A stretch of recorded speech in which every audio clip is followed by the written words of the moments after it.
Assalamualaikum warahmatullahi wabarakatuh. Perkenalkan, nama saya Ayu Setianingsih, NIM 4121024. Pada kesempatan kali ini, saya akan menyampaikan sedikit resume materi dari kegiatan PKD atau Pelatihan Kepemimpinan Dasar Ekonomi Syariah. Periode gerakan mahasiswa terbagi menjadi 6 periode. Yang pertama, pada tahun 1908 sampai 1935 atau yang disebut dengan Angkatan Budi Utomo. Kemudian yang kedua, tahun 1928. Setelah berdirinya Budi Utomo, lahirlah beberapa organisasi kedaerahan. Dari organisasi tersebut menjadi cikal bakal peristiwa Sumpah Pemuda yang terjadi pada tanggal 28 Oktober tahun 1928. Yang ketiga, tahun 1945 atau masa kemerdekaan.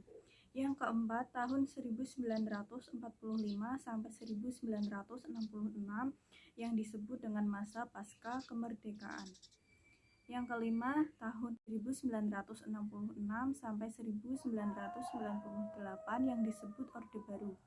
Yang keenam, tahun 1998 sampai sekarang atau yang disebut Angkatan Reformasi.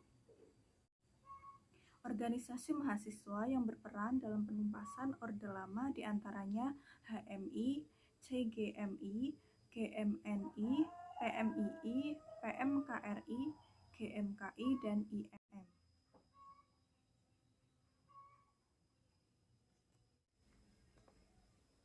Pada tahun 1974 terjadi gerakan mahasiswa Malari. Peristiwa Malari yaitu demonstrasi mahasiswa menentang modal asing terutama Jepang. Mahasiswa menilai hal itu menambah beban negara atau utang negara. Selain itu, mahasiswa juga menyusun kembali tritura yang berisi bubarkan ASPRI, turunkan harga, dan ganyang korupsi. HMJ Ekonomi Syariah adalah lembaga tertinggi mahasiswa jurusan Ekonomi Syariah IAIN Pekalongan.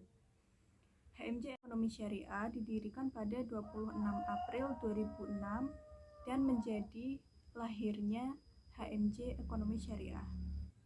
HMJ Ekonomi Syariah mempunyai beberapa fungsi, yaitu yang pertama sebagai media informasi dan komunikasi. Yang kedua, sarana silaturahmi dan wadah kaderisasi mahasiswa ekonomi syariah. Yang ketiga, berpartisipasi dalam pembangunan moral wilayah kampus dan masyarakat sekitar. Dalam HMJ Ekonomi Syariah terdapat beberapa departemen, yaitu Departemen SDI atau Sumber Daya Insani, Departemen KPI atau Kajian Penelitian Ilmiah, Departemen Infokom atau Informasi dan Komunikasi, Departemen Biswira atau Bisnis dan Wirausaha, dan Departemen Eksternal. HMJ Ekonomi Syariah memiliki koneksi dengan beberapa organisasi resmi di Indonesia, di antaranya OJK, MES, BI atau Bank Indonesia, Kospinjasa, Fornasmesia atau Forum Nasional Mahasiswa Ekonomi Syariah.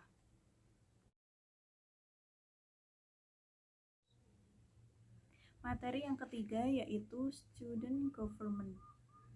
Student Government adalah gerakan mahasiswa yang dilembagakan. Student Government mempunyai 5 prinsip dasar, yaitu yang pertama moral, yang kedua intelektual, yang ketiga politik, yang keempat independen, dan yang kelima sejajar dengan pihak manapun.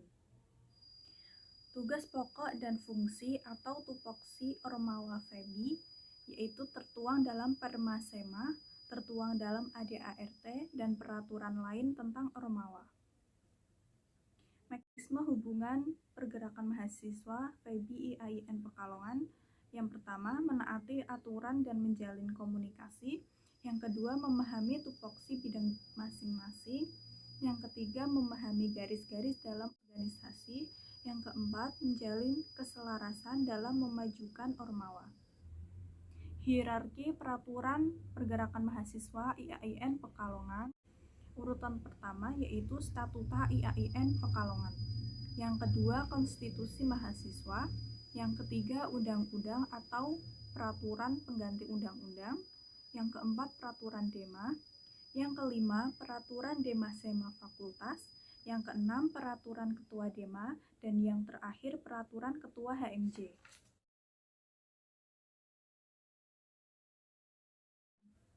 Organisasi adalah tempat berkumpulnya orang-orang yang punya rasa sama, berproses untuk mencapai tujuan bersama. Komponen organisasi terdiri dari anggota, pengurus, tujuan, aturan, struktur, sistem, sarana, dan prasarana. Manajemen organisasi memiliki fungsi yaitu planning atau perencanaan, organizing atau pengaturan, actuating atau penggerakkan, dan controlling atau pengawasan. Langkah-langkah pengorganisasian. Yang pertama, merencanakan langkah-langkah yang akan digunakan. Yang kedua, perincian pekerjaan. Yang ketiga, pembagian kerja. Yang keempat, menetapkan mekanisme untuk mengkoordinasikan pekerjaan anggota. Dan yang kelima, mengevaluasi kinerja organisasi. Dalam organisasi yang sehat akan muncul konflik organizing. Konflik ini dapat berupa konflik dalam diri individu dan organisasi yang sama, konflik antar individu dan kelompok, konflik antar kelompok dalam organisasi yang sama, dan konflik antar organisasi.